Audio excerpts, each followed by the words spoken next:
La nueva creencia más importante era la respuesta a la gran pregunta de por qué los humanos debían ser buenos.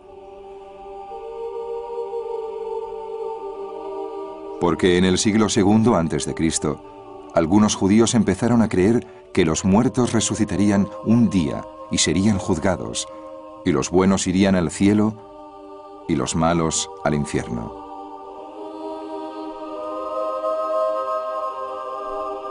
Los que abrazaron esta creencia apuntaban como prueba a las insinuaciones que aparecían en la Biblia sobre la otra vida. En ese punto de la historia sagrada, creo que la gente empezó a ver cada vez más la otra vida como el lugar donde se hace justicia. Después de la muerte es cuando se saldan todas las cuentas. Por eso se volvieron hacia las Escrituras para encontrar pruebas que apoyaran esa idea, y desde luego, pruebas no faltaban. La creencia de que la Biblia estaba inspirada por Dios también aumentó el interés por sus profecías sobre acontecimientos terrenales. La profecía que más influencia tuvo era la que decía que se acercaba una época de disturbios y que mientras durara, Dios se pondría del lado de los que cumplieran el contrato, como los antiguos patriarcas. Estas nuevas formas de entender la Biblia no solo transformaron el judaísmo, sino que lo prepararon para luchar por su supervivencia.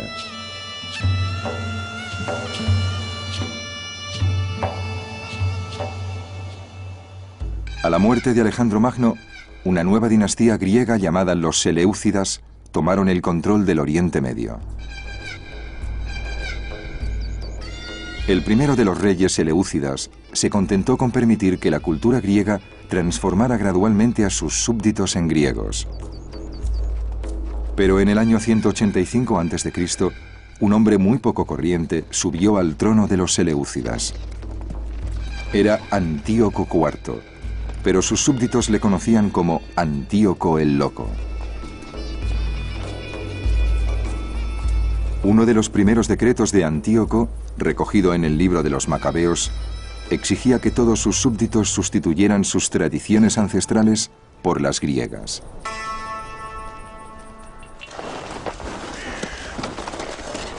El rey emitió una proclama para todo su reino, diciendo que todos debían formar un solo pueblo, renunciando a sus costumbres particulares.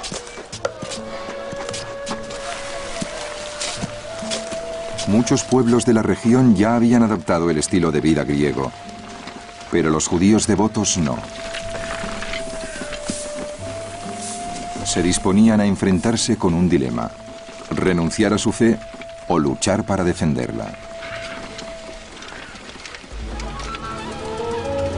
Antíoco, al principio, confió en un sector de judíos que habían abrazado la cultura griega.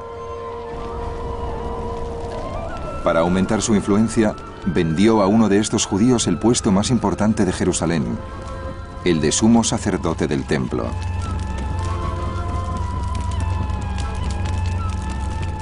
Jasón usurpó el puesto de sumo sacerdote, prometiendo a Antíoco 360 talentos de plata. En cuanto subió al poder, Jasón se dedicó a convertir a sus compatriotas al estilo de vida griego.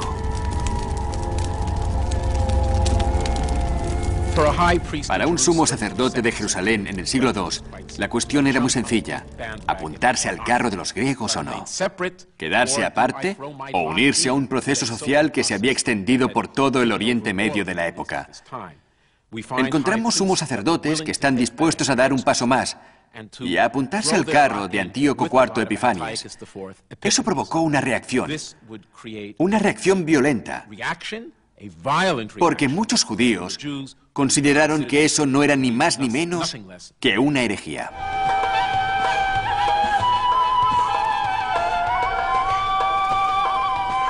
La circuncisión era el símbolo definitivo que distinguía a los judíos.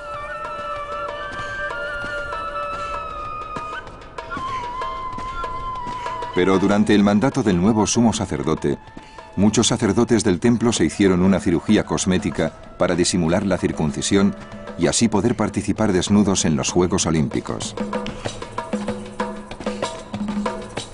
El proceso de helenización alcanzó tal nivel que los sacerdotes dejaron de mostrar interés por los servicios del altar.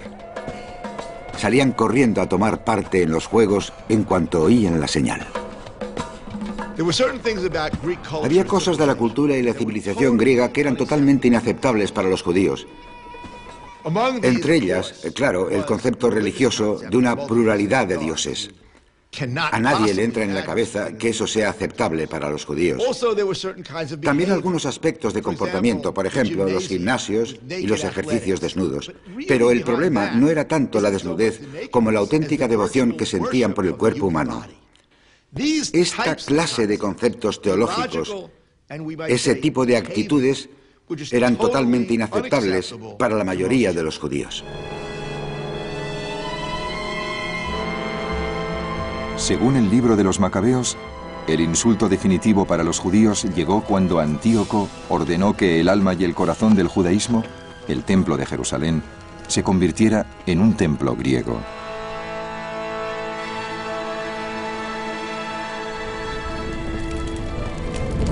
El rey mandó a un hombre a que obligara a los judíos a profanar el templo de Jerusalén y dedicarlo al Zeus olímpico.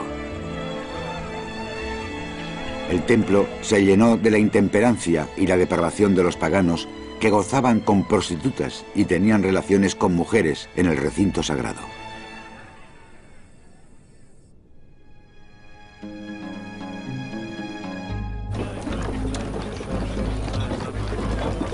La revuelta contra Antíoco empezó en el campo, porque el rey había ordenado a sus hombres que viajaran de pueblo en pueblo con un ídolo de Zeus. Los comisionados del rey llegaron al pueblo de Modein para obligarles a ofrecer sacrificios. Muchos israelitas se reunieron a su alrededor, pero Matatías y sus hijos se mantuvieron aparte. Los comisionados del rey se dirigieron a Matatías.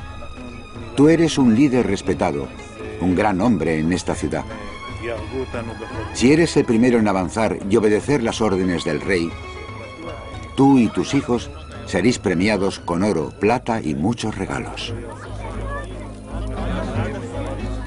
Levantando la voz, Matatías respondió: aunque todas las naciones que viven en los dominios del rey le obedezcan, mis hijos, mis hermanos y yo cumpliremos el contrato de nuestros antepasados. Cuando terminó de hablar, un judío se adelantó ante todos para ofrecer un sacrificio en el altar. Cuando Matatías lo vio, ardió de ira. Mató a los comisionados del rey y destrozó el altar. Luego huyó con sus hijos a la sierra.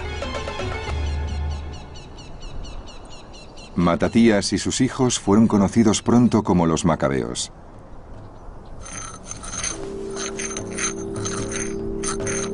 Su revuelta era la prueba de que el compromiso de los judíos con la religión del libro divino era tan fuerte que morirían por defenderlo.